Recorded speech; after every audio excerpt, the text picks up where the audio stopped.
Brad's just jamming, bro. Jamming, bro. I got the lights dimmed. I'm ready to go. What's up, guys? We have a special guest today. The legendary Ben Cromwell has joined the Gentleman Gaming Podcast to give us his 9th edition, reactions. Thanks a lot for joining, Ben. Yeah, no problem. Legend in my own mind, I suppose. No, man, you're a former ETC Team America coach, former ETC player, former Team Zero Comp, currently Team Zero Comp person, former Kamikaze. You've been all over, man. You know all the big dogs. You played in a lot of the big games. I've seen you under immense pressure and pull it out multiple times, especially when we were on ATC team together. So history goes back, man. We like to get good people on the channel who have good perception of kind of the edition plus other editions plus a history of the game. Right. I mean, I think you would agree that the current edition is very different than what we were used to playing back in 4th and 3rd and 5th and 6th. We like. Really, there's only been, 3 actual editions of 40K? Yeah, right. Yeah, so I would agree. It's like 2nd, 3rd, 8th. Yeah, exactly. Yeah. So you have interesting perspective of the game, and that's the kind of people we like getting on. So. And Brad, thank you for joining in your time of dire sleepiness. I hope you put some cold ice cubes on those eyes of yours. I don't know. Go do some push-ups or something in the background. Just get juiced up a little bit. I'm just gonna do some laterals while we're sitting here. Just stretch a little bit, man. Get it all going. Get it all juiced up, bro. So what's up, Brad? How was your day today? I know you've been busy. My day was very busy. I fall down a lot sometimes because my brain doesn't work, but I'm ready to go with you guys, you beautiful young lads. Fantastic. So Cromwell, let's kick it off. What are your first impressions of 9th? Are you positive about it, negative about it? What are your thoughts? No. Super positive. I was super positive about 8th coming out. I'm even more excited. Well, I wouldn't say I'm more excited because the changes were bigger from 7th to 8th, which I was excited about, but positive overall, definitely.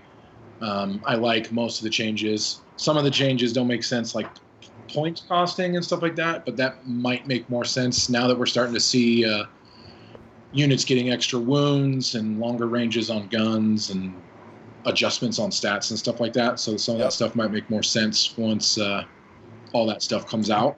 My list is starting to make more sense to people.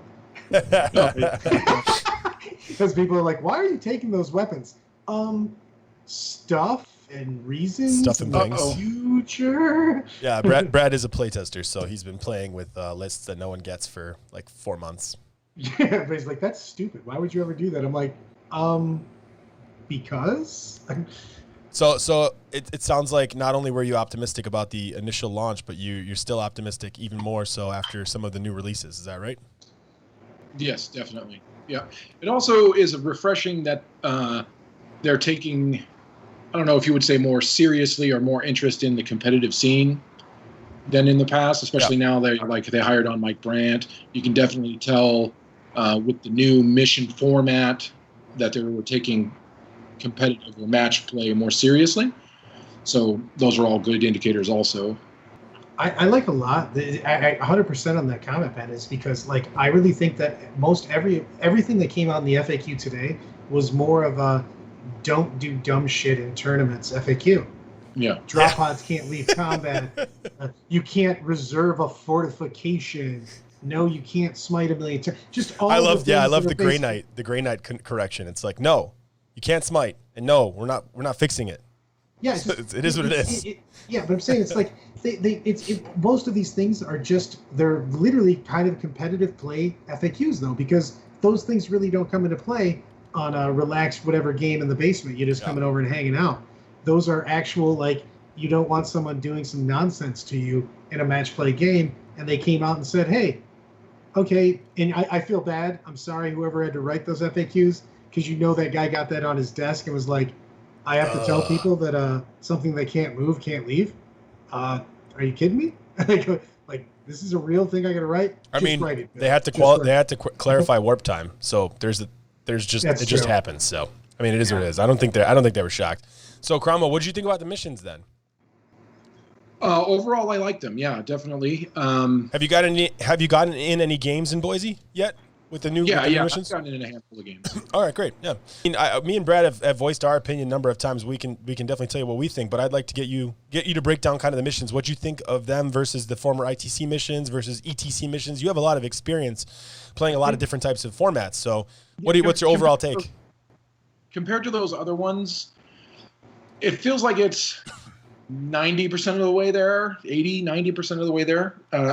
Some sort of kill point component would be nice. I don't know if that's just one of the missions in the set is a kill point to keep people honest, or if you go like the ETC route where there's a kill point differential scoring or something along those lines just to finish it out. Killing is a lot more important than I think a lot of people will realize, or at least in the beginning, the all holding objectives is the only thing that matters. There's a lot more killing. You're at least stage 3 or 4 then. Yeah, we on the podcast we've created like stages for people we talk to, whether it be one of our reaction episodes on our first season here that we're doing, or whether it be like just our Tuesdays or Friday podcast where we have a guest on as a special guest. We kind of talk about having multiple stages. So your first stage is like, I hate it. I hate the addition. I hate the table change. I hate the size. I hate everything. It sucks. And then you get to the point where you're like, oh, I got to kill stuff.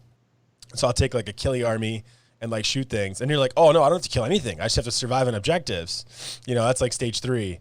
And then finally you get to like stage 4 where you're like, oh, I need a balanced army. So I think need to kill things. Part of it is the armies that I've been playing can only win through killing. Like I can't let you sit there and hold objectives if I'm playing knights or something along those lines. Yeah. I have to kill you off the objectives. And then of course the little tweak from ITC, or I think Nova was doing it before, but where your primaries are scored during your command phase. Yes. Means you have to sit there through my turn. Yes. I like that a lot because I hated That's the very old good. school being able to score just in your move phase because you could never counter it. You know what I mean? So Right. Yeah. it didn't give you an answer. Yeah, no, it was very, very good. I love the fact that you have to wait. And your opponent always gets a rebuttal, basically. Like, there's no non-rebuttal aspect of the game. I think the only thing I think the game could use is actually, in my opinion, an end game scoring system. Something that's end game that gets a couple points end game, because I think that could maybe every other. Yeah, it could be every other. Because you can't. Because as a competitive 40K tournament player, even if there was an RTT was 2 progressive and 1 end game, or 5, a long 2-day tournament, 5 games, you had like 3 and 2 or something, you would never build an army that's gonna just lose one of the missions. You know what I mean? So you would have to be honest with your list building. So you couldn't go all in on one type of thing. Right. Yeah. Maybe excuse me, down the road, because tournaments already have the effectively battle paint standard already. You could replace those 10 points with something like you were talking about. I would love to see that. I think that most everybody we've had, it says it differently, but I think we all agree that we need just one more type of score, something, be it kill points, end game, just one other thing that we're doing. But I do have a big question for you, bro. I see like so many paints behind you. What are we bringing? Like what's getting painted up for 9th edition, dude? You've got like 100. Well, I'm working on Necrons. I'm working on that, and then I'm also working on Knights with demon support. What are you most psyched up about? Like literally, what? I won't do my typical question because of the fact that Alan will get mad at me because I'm going to go one cast without saying it. But what are you excited to play? Like, what do you want to be awesome? You're not going to ask me the $1 million tournament question. I won't ask him, man. man. Do it. Every time Alan's face looks like he bit into as Britt told me the other day, an ass flavored lemon. Those are two different questions or 2 different answers. The one I'm most excited about is Necrons. Yeah. The one I would take to a tournament tomorrow is Chaos Knights with demons. And what are we talking about when we say that? Are we talking like a bunch of Nurglings, a bunch of Plague Bears, and some Knights? So my list for Chaos Knights is 3, what are they, the despoilers, the double gun ones? Yep. So 1 double Melta, 1 double Cannon, 1 double Gatlin Avenger, and then 3 squads of 8 Nurglings and a Herald of Slaanesh. Nice. I don't have a Chaos one. What's that? I don't have a Chaos Knight. I only have Imperial Knights, but I'm a big fan of Chaos Knights right now, and I think I'm going to do some little conversion work and get some of them going. They can get more little bit of personality, to tell you the truth. I mean, it's all the rules. You can tool up your knights with different stuff in Chaos, so it feels different. Now, here's the thing. Because of the fact that we're doing tournaments with everything listed beforehand, what are you going to put on your knights as opposed to before you could literally, change your relics. And also, what do you think of that rule? I'm curious what your thoughts are on that rule. Indifferent, mostly. Most of the times, because the reason why I would take the Knight Army one, I have the most amount of practice with it. I've been playing a Knight heavy army for the past 2 years, and then in my play tests with the missions and stuff, they seem to work pretty well. But when I played them, you would usually always end up taking the same stuff anyways. Like, it might switch, like, which knight had it, but for the most part, there's only a handful of warlord traits and relics that you were going to take based upon what kind of knight you took anyways. So doesn't largely affect me. I may have a bigger issue with it when I start up the Necrons. I think Necrons are going to have some flares. I think they're going to have like different ways they can go, and not being able to select your warlord trait based on your matchup is going to be interesting for tournaments. But I think it's universal. I think you're right. I think Knights, not as big of an impact, especially Chaos Knights. I think you're always going to go with pretty much the same stuff. But when you start talking about like Sisters of Battle, or you start talking about Orcs, or you start talking about some other armies that require, like, there are some clutch, like Imperial Guard, and there's some clutch warlord traits. Psychics, dude. That's the only thing I don't like about the picking everything first, is you're not going to have the diversity of things. So here's actually a funny part, Brad. I kind of like the fluff aspect of a Chaos Psyker not being able to change based on matchup, because like they went to school to learn that power. And, like, they can't just be like, oh, I'm playing this army now. I'm going to learn a new power. I mean, all I'm thinking in my head is a bunch of Chaos Sorcerers at Hogwarts. Oh, my God. That'd be an amazing rift off of, like, Harry Potter, bro. You have, like, a good university and, like, a bad university. Oh, sorry, Ben. We go on tangents, by the way. You have, like, a good university and a bad university full of, like, students. And they're actually Chaos Space Marines out of their armor.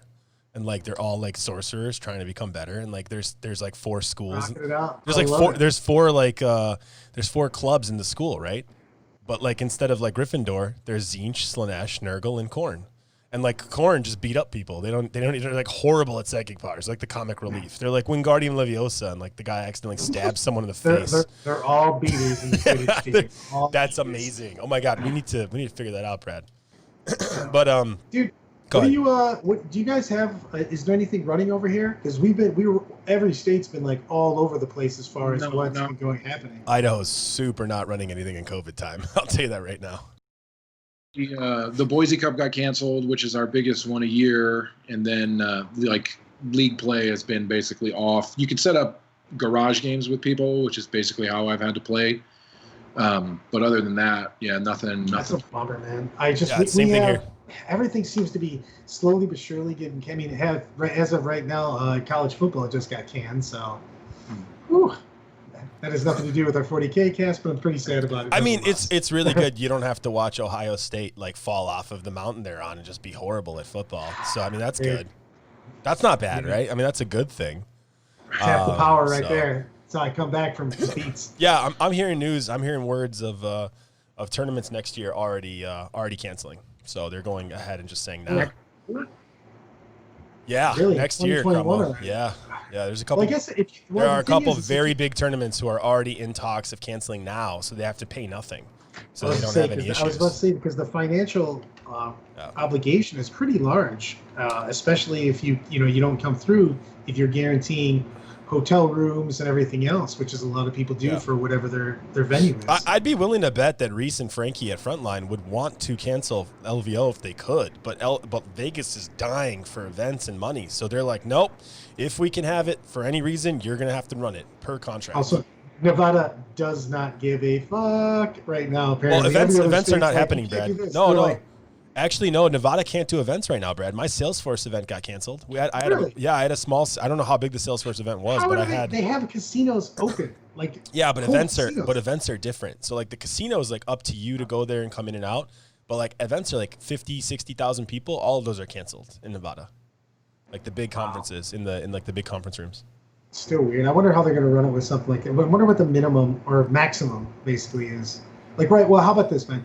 If LVO is running right now, like any tournament, like what is your stance, just you personally, not what you think should happen, with family and everything? What are you willing to go to as far as personal health risk? Are you willing to go to a big tournament right now? Oh yeah, I would definitely be willing to do that. I also work outside alone or in small numbers, so my risk of infecting anyone other than my family is really low. And then, we're all, it's anecdotal, but we're all young and healthy, so the risk would be pretty low. Just everybody's got a little bit different on that, you know what I mean? Because just because everybody's got their own view about, what the risk is. Because, I mean, to be honest, the risk is very small, period, as far as, infection and if you get anything really happen to you. But, it depends on your risk rate. So if you guys are young and ready to go, I'd love to see more tournaments happening, guys. You know what I mean? Take the proper precautions and just, dude, I miss hanging out with everybody. The social aspect, I think a lot of people are getting I'm in the dumps myself as far as that, man. I want to just socialize. It's getting pretty old with being able to not physically hang around with everybody. Yeah, that's why he's on podcasts 24/7. 24/7. Just talking to anyone he can about any I will topic. talk to a stranger. I give a homeless man a camera. I'm like, look into this camera, bro. We're going to talk about stuff. He's like, I don't know what you are. Leave me alone. Get your camera out of my face. So Cromwell, what are you excited about Necrons, man? I'm pretty pumped about them too. I really want to get the Silent King going. Everything? Yeah. I mean, even the models that rules-wise right now aren't that great look fucking sick. Like the Reanimator, what's the Reanimator, the corpse walking thingy? I like him. Yeah, I like him a lot. Yeah. I mean, I know it's super cool, great, but it looks super dope. Dude, what about the close combat guys, man? There's multiple. Those might actually look amazing. I think Necrons are going to actually have. I think Necrons are going to have a good hybrid army because they have some kick-ass guys, and they have shots and stuff. Basically the makings of that minimum. You need X amount of guys to be on objectives. You need X amount of guys to beat the shit out of people. Yeah. I think you're going to make a pentat right now because you don't know points. You know what I mean? What would you like to see your Necron army look like right now? Just kind of points free. I'm gonna let Ben go first because I have an answer to this too, actually. Because I'm working. Okay, so I like the Warrior Horde with some Destroyer support. I think right now I'm also working on actual Destroyer Cult. So I know I like my elite armies. I know it probably won't be as good, but I still like that feel, the smaller model count. But I have 60 warriors as the core. I sort of kind of know a little bit of they're reworking the reanimation protocol, so I think that the way to go will be mass bodies on one wound. So a bunch of warriors, and they have the inbuilt reroll the ones on the reanimation protocol, which is really nice, so they'll be kind of a pain in the ass to get rid of OBSEC. There was that leak online, I don't know if it's legit or not, but the super OBSEC, where you count as double the models. Have you seen that? Literally can't say anything about that kind of stuff. He's not allowed to comment. Can however talk about that. He's NDA'd. He's NDA'd. You can say whatever you want, but he's NDA'd. Okay. Well, online, somebody leaked a picture of something which one of the dynasties got everything OBSEC, and then if you already have OBSEC, it was double. You count as double the number of models. So if that ends up being a legit, not somebody's Photoshop, that on a big blocks of warriors is going to be pretty tough. And then you need to take Achille elements. So I really like the destroyers, the close combat destroyers, and the regular destroyers. They just revealed in the the Triarch Stalker box that the Gauze cannon is going up to strength 7 instead of 6. You see all that with the better AP on them? That's actually in the things they already released. Today they were showing some of the new Necron guns. Yeah, I saw that. Getting a little stronger. Yeah. So the strength, their strength 7, heavy 3, negative 3 AP, and D3 damage. So that's a nice little bump to try to deal with some anti-tank. I'm sort of up in the air on the heavy destroyers yet. I have to do a little bit more math. I really like the close combat destroyers and potentially the wraiths, depending on how their points fall, and if they keep a couple of their stratagems, like they used to have the charge after advancing strat. So if they keep like that, and then how I really need to get more information on reanimation protocol and multi-wound models before I decide how many of those I want to take. With models, it does seem really strong though, because you can get the pluses up there pretty big right now. Just saying off current rules and everything, I think that those warriors, dude, the warriors with the new gauze rules, you know, with the higher AP and shit like that, feel pretty good for the points. I mean, obviously we got a new book, we'll see the new points, but just having those guys being OPSEC, I mean, with your beat stick stuff coming behind, you know what I mean? They got T5 too. Yeah, just that feels just like difficult because I mean, you're looking at OPSEC, so you're basically killing stuff down to the man, and all of a sudden you're reanimating, and if you get that number down, you know, you've got a couple guys that have buffs that you saw that came in the Indominus box. Yep. A couple of those dudes are good. Big. Yeah, so On the I mean, fallback. it feels like, man, it feels like you know, if you kill a unit down to 1 and then you just pop the 2 that it doesn't, you know, run away, and then all of a sudden, you know, even if half that unit got up, that's like literally the kind of thing in a tournament that can really mess with your opponent's mind too. You know, take opponent's mind too. You know, you take the Mortal Pride, where you auto pass leadership. About that one. But just I mean, like you and I are playing, and I kill your 20-man unit down to 1, and all of a sudden it's back up to 10, and that was like most of my guns for last turn. All of a sudden you're like, shit, my whole plan just went out the window. So I like that option a lot, especially you still have the objective. Those destroyers come in and punch me in the head with war size and shit. You know what I mean? I think it's an exciting army. Yeah, it's going to be an exciting army. How about that? My vision for my list is going to be, well, I'm going to be taking, even though the models are amazing, I'm going to be just doing some conversions on them, just tweaking them a little bit with some other models. And I'm excited for playing a Night King, playing the Night King and Silent King. And the Silent King. So I want to play the Silent King, basically supported by my warrior troops. I'm most likely going to take warriors. I like them more than immortals just by the look, kind of.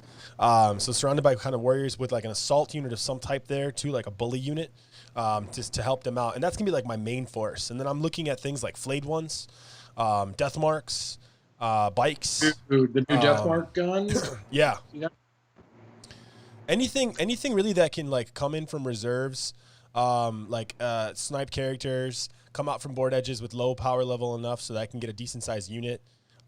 You know, depending on what their power level is and everything, I really want to make a strategy of where the armies feels super dynamic, but the main aspect of the forest going up the board is also really hard to hit, and like you don't really know where to focus on because you're getting these other threats, and like this Silent King is just taking the center of the board. So it's like, what are you going to do? I think Necrons are going to be really good at that because unlike, well, at least what it seems like, unlike a lot of other armies, you can't just go kill the Necron stuff's killy things because it is going to be really difficult to kill their OBSEC stuff that's sitting over the objectives. Too, I think that's the thing is like you have to commit so many guns to make sure an entire squad dies, and then all of a sudden you're like, well, shit, I spent so much time killing this one unit, I didn't kill anything else. So your killy elements then get to do more work because you have a trade-off of what you want to do. Yeah, I'm excited because I think.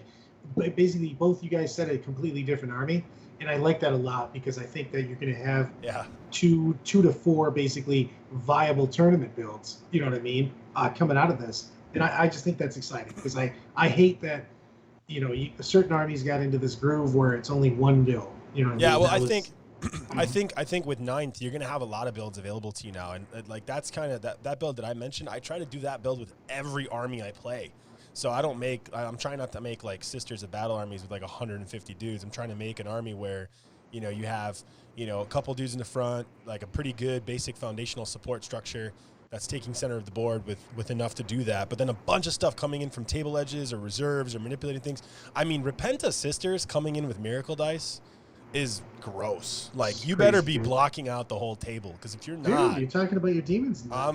I was thinking about a fast Laneshi army just because you can just auto-make one of the dice as 6, dude, man. That's seriously, a fast Laneshi army with a solid core of, like, either monsters or just, like, tons of lesser demons even, or you could even just take, I mean, there's just so many options to build that foundation with chaos. And then there's all these cool things you could bring on from the sides. That's pretty much how I'm approaching every army build, even with orcs.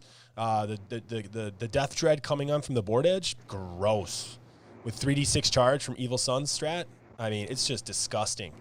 3d6 plus 1 charge, charges does d3 mortal wounds, and then just goes to town with. And then there's a stratagem now where every single wound I do, I attack again. So it's just like, it's gross. Do kill saws. Yeah, with kill saws. So, I mean, I'm just trying to figure out like that unit in every army list I play. And I think with Necrons, it's going to be a mixture of like death marks, potentially like small Wraith units. I'm considering that too. Like if there's any way Wraiths come out with like a power level of 4 for like a unit of 3 or 4 or 5, I would definitely take like a unit of 3 power level 4. Probably not, but if it did happen, like I could take a unit of 3 Wraiths for power level 5 or 4. Oh, that'd be so sick. Well, if it's 4, it'd be nice because you could put 2 of them in reserve for 1 CP. Yeah, and if it's 5, I can try to find something else small too to support them, to fit it in with like another power level 4 thing. Try to get them both in for 1 CP. That's kind of how I'm trying to fit everything in every army right now. I'm looking forward to the hand-to-hand destroyers. I think those guys are badass. I like the idea of your destroyer cult too. I just like the fluff of the fact that the Necrons literally woke up from their 65 million year sleep and their program is broken and they're just like, everybody needs to die. I'm telling you, bro, the old ones are coming back in. That's why they woke up. They woke up because they got the old one alarm. It just went off. The Silent King was like, old one alarm. Where are they? Time to crush them. So I'm pretty pumped about it, dude. I can't wait. I hope he has like a special rule called like vanquish the old ones. How sick would that be? The Silent King? Yeah, how sick would that be? That would be sick, dude. If he just had like a little one of his special rules, just like something old ones. I love it. He did spend some serious introspective time because he never went to sleep. So he's been like cruising around, hanging out for 65 million years. I hope they do a Praetorian thing like Stormtroopers, where if you take a whole Praetorian army, they get their own special deal. That'd be cool. That'd be really cool. I just think that they need some flavor. Like they tried to do a little bit with it, the thing, but we ended up with a kind of a very boring, flavorless Necron army. And I think that they're they've got so much lore. And you have to I'm 100% good on what's coming out because, dude, they made them literally the main storyline. You know what I mean? Yeah. Their tech's so good right now. They're literally monitoring inside the warp with tech. So they're like, what's going on with this chaos stuff? Yeah, we got machines that can do that. I don't know what you guys use. Yeah, maybe they're monitoring those special demons that came out, those Enders or those Enfabers or whatever they're called back in the time. Maybe they might be monitoring Enslavers. Chester for the win, bro. They might be monitoring the Enslavers coming back out of the warp. Again, I'm tying it to old ones. My bad. They were talking about literally they were saying that we'll see with the fluff. You know what I mean? But right now they're monitoring the rift and everything else. And I think they're trying to close it, basically. They're trying to snuff out old chaos, period. Yeah. Silent King's got big plans, bro. It's not going to happen, but good luck. He's going to lose a faction. So, but, I just like the fact that we're moving the storyline forward a lot. Like, I'm a fluff guy, and I really like that we're not. I hated the fact that we had Abaddon's 13th Crusade for, 15 years? He took a very long time to go about it and things, and now we're moving forward with the storyline. We got the Rift, we got the Marines doing it, Bobby G's back, we're doing all this stuff. Now you've got the Silent King coming in as basically phase 3, I guess, of moving the story forward. I just think it's super cool from a fluffy part. I'm still going to bandwagon whatever I think is the best army, but I also enjoy the story. Right on. No, it's awesome. It's awesome. So Ben, did you feel as though after the release came out, did you feel as though there was any missed opportunities, things you were hoping they would change, things you were hoping they would tweak, something that you were hoping they would release and they just didn't do it, or do you think they kind of hit everything you thought and more, or are you just really happy with it? Was there anything else though? Well, I mean, everybody's been complaining about the app, so that's like a dead horse. Yeah. It got better. They made it better. I got to admit. I'll be one of the. I was one of the harshest critics, and it's getting better. Let down at the beginning. It's really tough. Maybe, I think, I don't know how they operate internally and stuff like that, but it could have been a good idea to launch a couple codexes with the release of the game. I'm going to give you a virtual hug here. I felt so strongly that they were going to drop Crons and Marines basically almost day one and let us start rocking that out, especially with the Indominus box. And then everything got pushed back to October, and I was like, oh, dude, come on. You know what I mean? Like, we could be killing it right now, especially with the, the world scene. I feel like if we could get some codexes slamming, and they know what they want to do. So I kind of wish we just had more of that. I'm 100%. Yeah. Plus, they would have been a good indicator of where things are going to go. How they plan on doing things. Because I know I would imagine that they're going to replace the unique maelstroms with like unique secondaries that used to be in the old codexes in the new ones. That seems like it would make sense, but it'd be cool to see that, to see kind of how they're going with everything. So. But, it's only October, so it's not that far away. But that's one thing that I wish they had done, right away. And that's pretty much it. I mean, obviously there were some mistakes on points and stuff. I mean, some of them that we know were actual mistakes and, typos and mistakes like that. But that always happens. That's good. Yeah, no, I agree completely. Have they actually announced 100% that October is going to be the release? Yeah, they just did today, I think, or today. They also came out today with all the what we're putting out for it. Yeah, but they also said October again today. Got it. Okay. So I wish it wasn't, and because I feel like I don't know. It'd be nice if we got slammed out 2 codexes and then kind of did like we did with the PA, man. You know what I mean? Like every month or so, maybe even a month and a half, we're getting a codex, so everybody kind of gets on equal footing. And then we start smashing it out. I mean, you're always going to have the problem where somebody doesn't have a codex in the edition. That's just how it happens, unfortunately. Yeah. I mean, with COVID, we might get all the codexes before there's any major tournaments. So yeah, true. Could work out great. I don't know. 2000, we'll see how it goes. 2023, when we have our first big tournament. Yeah, dude. I have that Marty McFly meme upstairs, like printed out. It's like he gets back in time, and they're like, "What year is it?" He's like, "It's 2020." He's like, okay, so the first year of the COVID. Everyone's like, no!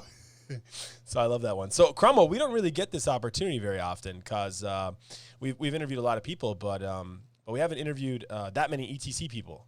So I'm curious. I'm going to put you on the spot right now. We didn't tell you about this before. Do you have any ETC stories that you'd like to share with the group? Something that you remember when we were over there, either year? I remember Brad dying from food poisoning. Was it the lunch? It was the lunch, right? It was the lunch, right? Lunch. Oh, fuck, man. No bueno.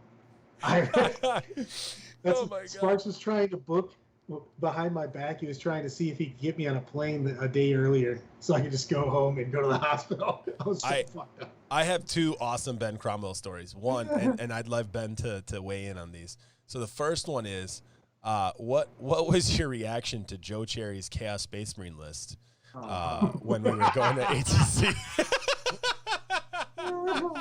No, come on, it's so good. It's so good because I know Cromwell's reaction. Consider it the worst list ever taken in ATC. And you have to let the people know that I was his replacement and therefore forced to play.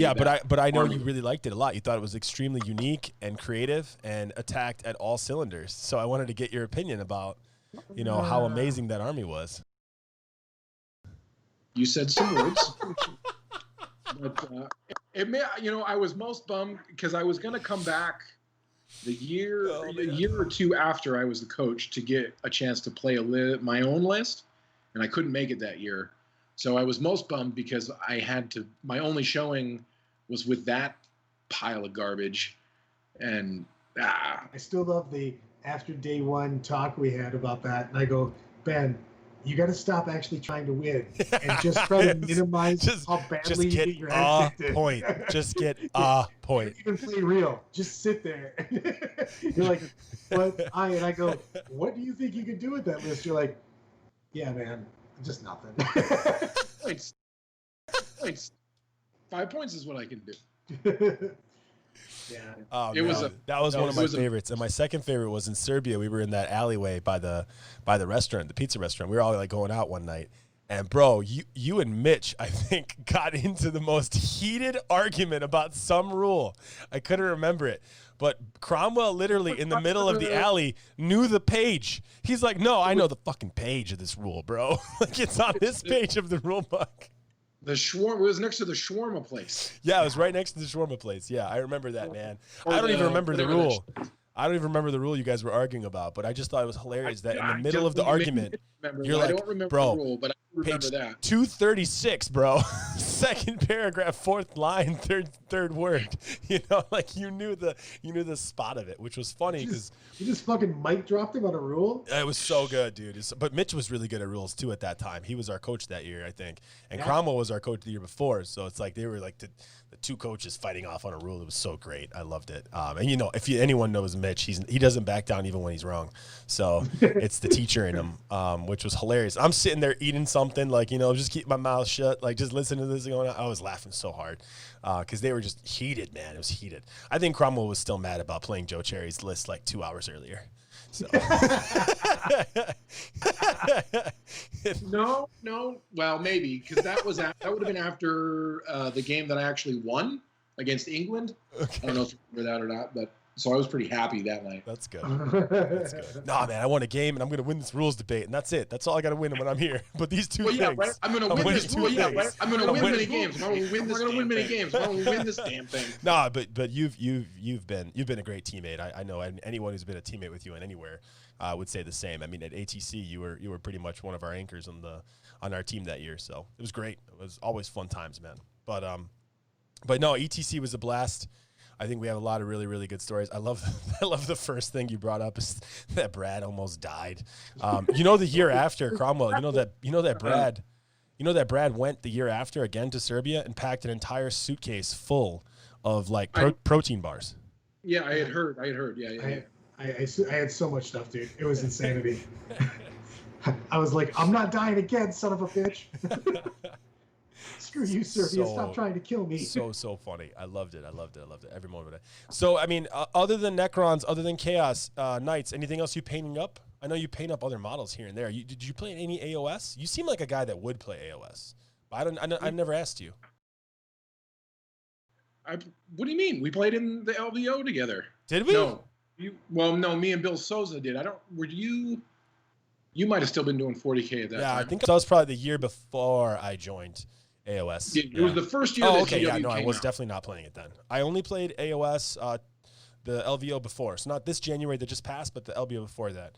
I was trying to get first in ITC for AOS as well, so I can have first in both. And I ended up getting third. I lost to Pashby because I couldn't get a priority roll for 5 turns in the semifinals. I lost 5 consecutive priority rolls. I lost 25-24. The new version, the new edition, I don't know what you'd call it. The new General's Handbook, yeah. General's Handbook 2020. Yeah, I haven't played since then. Not much changed. It's pretty much the same stuff. It's good though. Very good. Yeah, I have been playing Warcry though. Yeah, I've been hearing about that too. It's really good. Yeah, it's really fun. So, but yeah, I play. Yeah, most of the Games Workshop games I'll play. Yeah, the reason why I brought it up is actually the Tomb Kings, the new Tomb Kings race. That special character they have in the big box set, the guy who's like kind of really tall. That's the model I'm going to use for the Silent King. The one holding the shield on the dais? Yeah, that guy. Oh, okay. Yeah. I'm going to convert that guy up to be my Silent King, and then my whole army is going to be a mixture of like Tomb Kings and Necrons, kind of. I want to make the Necrons look like they came from like sand, and like the Scarabs are from sand, and like it's very like Egyptian kind of styled Necrons army. I always liked that army. I saw it way back in the day, like old fantasy army, like probably in 2008. And I always liked it, and I was like, man, I really want to make that one day. And now I think with the merge of the new Tomb Kings models from AOS and the new Necron models, I mean, it's just going to look amazing. I can't wait to make it. So really pumped about that. And I got a 3D printer now too, so make some sick bases with it. Very excited. Yeah, I'm excited about that. I'm excited. The 2-wound Marines. Yeah, what do you think about that? I don't care about it for Imperial, but on the Chaos side, that's, since they don't have Primaris, that's a pretty big deal. Yeah, I think they needed that for a while. It just depends on how much they're going to cost, though. I'm worried about output because you'll definitely have durability. obviously because of the one wound. But if they cost too much, you lose too many guys. So it's kind of a balancing act of having the same damage output with that increased durability. But I do think that they needed that. I think that the cult troops should have been basically. I mean, you're juiced up with chaos. You definitely should at least be on par with a Primaris Marine, or a tactical Marine at least. I think they just got his baseball cap and his new set of power armor. Yeah, I'm worried about what it means for specialist Marines though, like Plague Marines. Like those guys getting 2 wounds is kind of gross at their current points. Well, those are the guys that are getting the Deuce Marines for sure on that. They already talked about that today. Yeah. But I think on the website they also said that they gave the TAC Marines points were like 18. So it's basically on par with the Assault Intercessors. Yeah, they're all going to be around the same cost. I mean, within a couple points or two, as long as they point them out appropriately in every one of them. You know what I mean? The only one that I'm could be spiky is just Death Guard. Yeah, Death Guard's the one too. I'm thinking about. Plague Marines. It feels kind of gross. Yeah, that might be gross, but everybody else feels like they feels cool. I think it feels cool. Noise Marines. Me and Carmona are very excited about Noise Marines and Berserkers getting 2 wounds. I know James and I are we've been talking about it. Yeah. Yeah. So that's a unit that 100% needed it though. Anytime you're a melee, you're in hand to hand. You are going to take hits. You know what I mean? Exactly. And the coolest thing about Berserkers is, like you said, Brad, they're a melee army and they do a lot of damage. But the problem with Chaos is they come out and they'll kill anything almost. Like they'll damage anything really badly, but then they'll just die. Like they don't have the resiliency to stay on the table. And then doubling their wounds makes a big difference for that. So I think it's going to be really cool. So many more attacks, dude. Yeah. You think about the fact that now if you take 4 wounds, you're losing 2 guys. That's amazing. That's the difference between 8 attacks right there. I'm going to take probably 20 and put them in my big claw pod. Nice. Fly around. Terminators too is pretty sweet. I'm just hoping that the regular Marines don't end up suffering from what the old Terminators did, where there's so many damage to weapons that it kind of becomes irrelevant. I've went to all the 3 guys, the Gravis Armor guys, the Eradicators, the Aggressors, Inceptors, and everything like that, because of the fact that there's so many 2 damage things already out there right now. Inefficiency-wise, because the game got a slight bit smaller, I feel that so many people are taking flat 2 things that do damage. People like White Scars that are doing 2 damage on turn 3, all those type of things. It just makes them more inefficient if they have to overkill me. Yeah. I've actually looked at that. So yeah, that's a good point. That I think a lot of armies are going to I take 2 damage basically with weapons. Yeah, I which take then that orc again vehicle. makes Death Guard a problem because they mitigate that with Feel No Pain, big time. I mean, Slanesh will do the same thing though, right? You'll 5-up Feel No Pain and Noise Marine unit for sure with 2 wounds, 100%. But it's not army wide. That's the only correct. thing. Yeah, it's not army wide. Yeah, that's true. That's true. But those are all very good points. I just think that you could, just knowing that going into it, you could maybe mitigate some of it by not taking so much of the same thing. Like just because Noise Marine's got 2 wounds doesn't mean you take multiple units. Take 1 unit of 20 maybe. You know, I'm not gonna lie, guys. I'm pretty excited about the boost they gave to weapons. I just think that like some things haven't been used for a long time. Flamers being 12 inches everywhere. You can actually use them when you come in off Deep Strike. Because right now I thought it was the dumbest thing ever that you drop down, reserve, Deep Strike, whatever, 100%, and you basically had Flamers and just went, come closer. You know what I mean? That's so silly. Yeah. But then things like range bolters. I think grenades should be thrown based off the strength of the model. Yeah. Well, it's funny because but Tau throw a grenade farther than everybody currently right now. Yeah. But if just the base. But if your guy's like strength 6, he should be able to throw a Melta Bomber grenade like far versus like a strength 3 seriously, dude. Heavy bolters doing 2 damage, multi-melts is getting 2 shots. Those are 2 guns that like no one ever chose to take over anything else. Yeah, that's true. You know what I mean? That's true. You took a heavy bolter or a multi-melter if it was literally attached to a guy that you couldn't swap it out for. Oh, yeah. Now, plus, the new change to the Melta, D6 plus 2. That's a real thing. And that's the thing. Yeah, just guarantees that minimum 3. That's what it does. I love the fact that I've liked since we got into 8th edition that everything was so much more killy. Yeah. I guess I still have my. Well, I don't think 8th edition. 8th edition wasn't as killy. I think 9th is going to be the killiest edition ever. Because you have to engage. ITC missions was all about creating my castle in the back corner, getting 1 kill, and then hiding. So I think ninth is going to really change that up. It's going to shake it up. Every game I've played so far, pretty much everything dies. So it feels good though because you have to engage. You have to be doing stuff. So Yeah. it doesn't feel like it's a one-sided game. You know what I mean? Yeah. Where you're playing yourself almost. Yeah, I think It they just need to release. They just need to release some end game or some kill point stuff to just make it so that we're not seeing the same type of army. Because There's a third squad. yeah, there's some crazy armies right now that exist that are just not fun to play against at all. So I'm hoping that they release that, and then we'll see what happens. I'll be really interested to see kind of how the meta shakes out because I think they're super close to basically like very well balanced lists. They're missing one archetype of like that MSU horde or cheap MSU fast fly strategy that I think dominates everyone right now.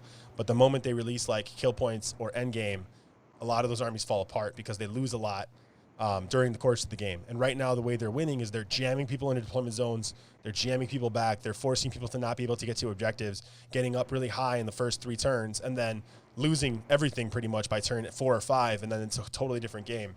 I think not having turn 6 and not having an end game really cause a problem for a lot of lists that have to fight through so much fodder before they can even get to the objectives. So I think those are the big problems I'm seeing right now. Agreed. Anything else, Ben?